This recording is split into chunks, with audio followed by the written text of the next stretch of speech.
how to make America wealthy again. Have to do it. We're 30 miles from Steel City. Pittsburgh played a central role in building our nation. The legacy of Pennsylvania steelworkers lives in the bridges, railways, and skyscrapers that make up our great American landscape. When subsidized foreign steel is dumped into our markets, threatening our factories, the politicians have proven, folks, they do nothing. Many of these areas have still never recovered and never will unless I become president. This wave of globalization has wiped out totally our middle class. It doesn't have to be this way. We can turn it around, and we can turn it around fast. The people who rigged the system are supporting Hillary Clinton because they know as long as she is in charge, nothing's going to change. The inner cities will remain poor. The factories will remain closed. The borders will remain open. The special interests will remain firmly in control. Hillary Clinton and her friends in global finance want to scare America into thinking small.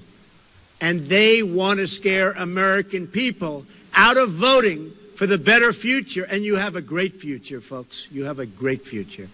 These people have given her tens of millions of dollars. Our friends in Britain recently voted to take back control of their economy, politics, and borders. I was on the right side of that issue, as you know, with the people. I was there. I said it was going to happen. I felt it. While Hillary, as always, stood with the elites, and both she and President Obama predicted that one, and many others, totally wrong. Now it's time for the American people to take back their future. We're going to take it back. America became the world's dominant economy by becoming the world's dominant producer, creating the biggest middle class the world has ever known. But then America changed its policy from promoting development in America, in America, to promoting development in other nations. That's what's happening, and that's what's happened.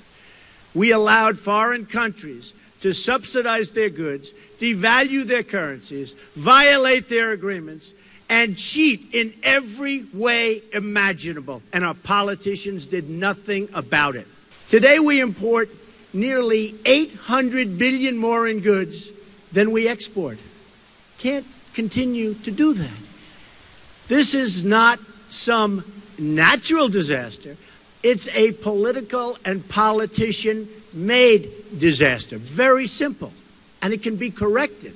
And we can correct it fast when we have people with the right thinking right up here. It is the consequence of a leadership class that worships globalism over Americanism. This is a direct affront to our founding fathers, who America wanted to be strong. They wanted this country to be strong, and they wanted it to be independent. Our original Constitution did not even have an income tax. Instead, it had tariffs emphasizing taxation of foreign, not domestic, production. Yet today, 240 years after the Revolution, we've turned things completely upside down. We tax and regulate and restrict our companies to death, and then we allow foreign countries that cheat to export their goods to us tax-free. How stupid is this? It's time to declare our economic independence once again. That means voting for Donald Trump. The defining economic challenge of our time is clear. We must raise incomes for hardworking Americans so they can afford a middle-class life. We must drive strong and steady income growth that lifts up families and lifts up our country. I'll also push for broader business tax reform to spur investment in America, closing those loopholes that reward companies for sending jobs and profits overseas. And I know it's not always how we think about this, but another engine of strong growth should be comprehensive immigration reform. It's time to recognize that quality, affordable childcare is not a luxury, it's a growth strategy. And it's way past time to end the outrage of so many women still earning less than men on the job and women of color making even less. Fair pay and fair scheduling, paid family leave and earned sick days, child care are essential to our competitiveness and our growth. And we can do this in a way that doesn't impose unfair burdens on businesses, especially small businesses. As president, I'll fight to put families first, just like I have my entire career. I'll crack down on bosses who exploit employees by misclassifying them as contractors or even steal their wages. I'll protect the Affordable Care Act and build on it to lower out-of-pocket health care costs. We need new ideas as well, and one that I believe in and will fight for is profit sharing. Hard-working Americans deserve to benefit from the record corporate earnings they help produce. So I will propose ways to encourage companies to share profits with their employees. First, hardworking families need and deserve tax relief and simplification. Second, those at the top have to pay their fair share.